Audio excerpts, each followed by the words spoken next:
Chapter 46, The Domino Effect. Meanwhile, my role as a cooperating witness was having a devastating effect on all these cases as well. Kramer, Looney, Lokes, and DB were some of the first examples. In response, defense lawyers that were assigned to represent the defendants started warning their clients to take their deals and avoid what would surely be a slam dunk conviction. I was the quintessential prototype of every defense attorney's worst nightmare. Not only did I possess the ability to articulate myself as a highly damaging and effective witness, but I was also a dramatic presence in the courtroom. When the bailiffs paraded me into the courtroom, the jury was visibly spellbound after seeing me and how I looked. Simply put, I fit the image of a big-time gang member. This isn't my ego speaking, this is just the honest truth. My head was framed with tattoos. I had Nuestra Familia emblazoned across the back of my head. I was secured with belly chains and leg shackles. And to the average citizen, there was probably a menacing, intimidating air about my persona or the way I carried myself. This used to work against me when I go into a courtroom fighting my own criminal cases. But now it was a valuable attribute that benefited the prosecution.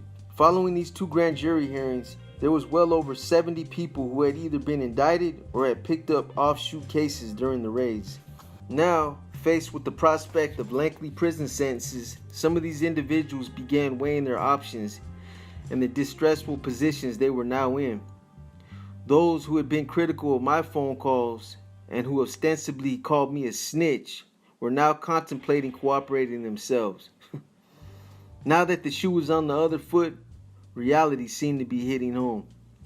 Honestly, I felt a strong sense of gratification when some of them fell, only because they had relished and enjoyed seeing me go through my tribulations. But in the end, I brushed all my personal feelings aside and didn't find any enjoyment in seeing anyone else's life get upended or destroyed. I understood this all too well, and this created a domino effect. Brothers David, Gato Lastra, and Isaac Lefty Lastra were the first two to fall. Prior to the grand jury hearings, they both faced the possibility of being indicted for their involvement with Sammy's regiment. They quickly dropped out and agreed to cooperate. Enrique Puerco Rodriguez was under investigation for his involvement in Sammy's regiment. He also dropped out and agreed to cooperate. Later on, I would learn that Chris Chino Clip from Mountain View had actually decided to cooperate from the day he was arrested, but he entered the jail active and was sent up to the 4th floor with the rest of the active gang members as a plant. After gathering a wealth of information and bundles of kites containing vital information, he was taken into protective custody and agreed to testify. These four, along with Debbie Corrales, cooperated early on and testified in front of the grand jury. However, that bus still had a lot of open seats. An NR member by the name of Rue Atwell, who was under investigation for his involvement in Sammy's regiment, as well as another regiment, later headed by Saragosa Capone Sanchez, had dropped out and agreed to testify. Rule was being charged with kidnapping, assault with a deadly weapon, and gang enhancements for carrying out orders by Capone.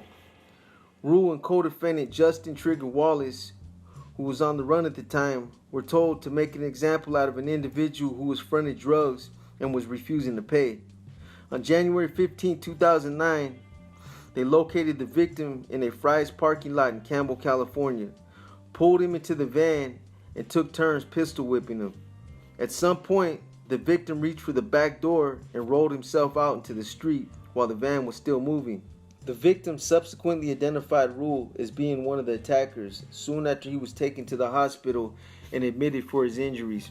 When Sergeant Livingston heard that the victim identified Rule as one of his attackers, he made the connection and eventually broke the case.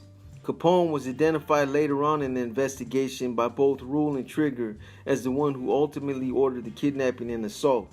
Shortly after Rule defected, another NR member by the name of Robert Happy Perez, who had assumed control of Sammy's regiment after Sammy was arrested, also agreed to drop out and cooperate for consideration in his case. By this time, my only remaining co-defendant in my indictment was Joe Otomi Abeda. He was preparing himself to go to trial and was literally weeks away before he defected and agreed to cooperate. A couple weeks after Joe laid it down, another northerner associated with Sammy's regiment had been arrested on an unrelated case and agreed to cooperate. This individual, Andrew Drew Perez, was actually identified as the victim of an assault and extortion, so his cooperation was critical to other members of Sammy's regiment. A couple months later, the pressure was beginning to settle in on Sammy Wino Ramirez himself. I actually bet money that Sammy and Charlie would both tap out. Sammy was facing a life sentence for his third strike. After having weighed his options, he dropped out and became the second NF member to cooperate, besides myself. Sammy's defection was another major setback for others who were indicted with him and who still hadn't pled out yet. Anyone that was dumb enough to go to trial at that point knew they had no chance of winning. Monster was one of the last few on Sammy's indictment facing a life sentence, and he was the next to go. Knowing that I was testifying in these trials was bad enough, but when Sammy flipped, Monster knew it was a wash. Having been housed next to Lencho and Adseg only made his decision that much worse.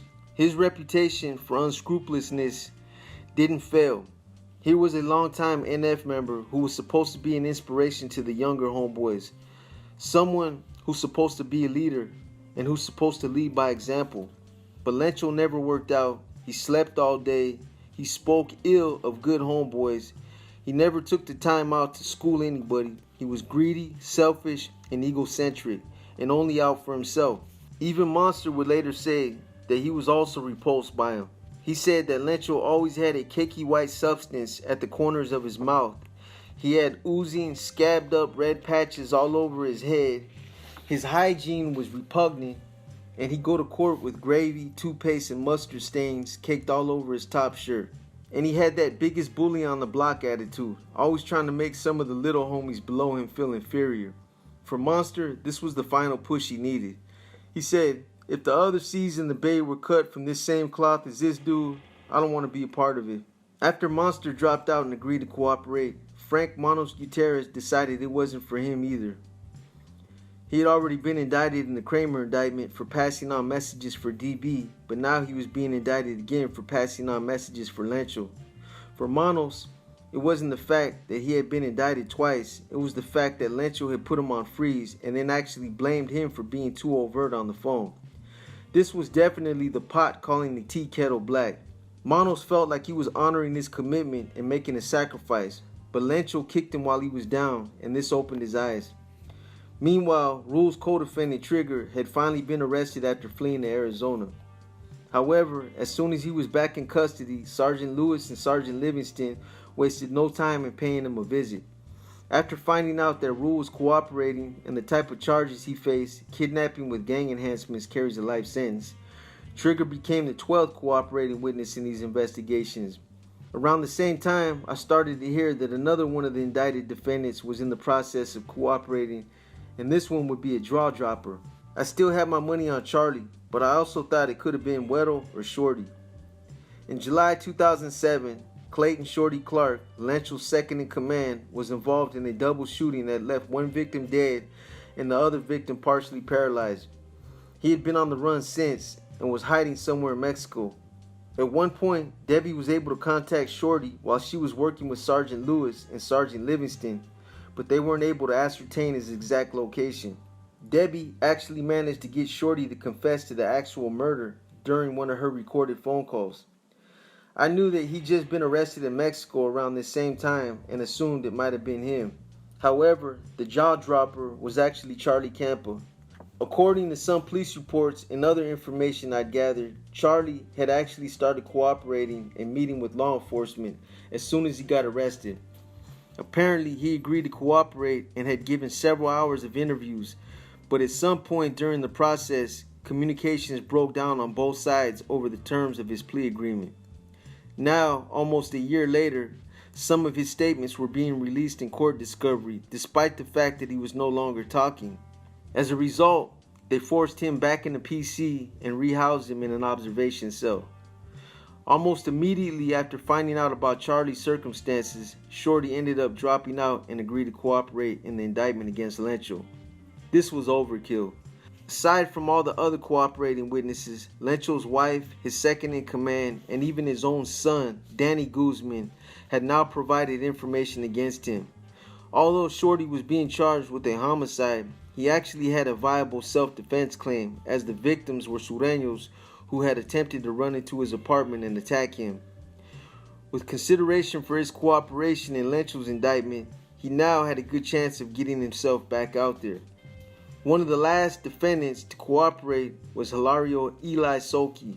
After seeing how some of these guys were getting slammed in trial and the steadily increasing amount of cooperating witnesses, Eli eventually realized that he was on the losing side of a no-win situation. He also wanted a chance to be a father to his still infant son.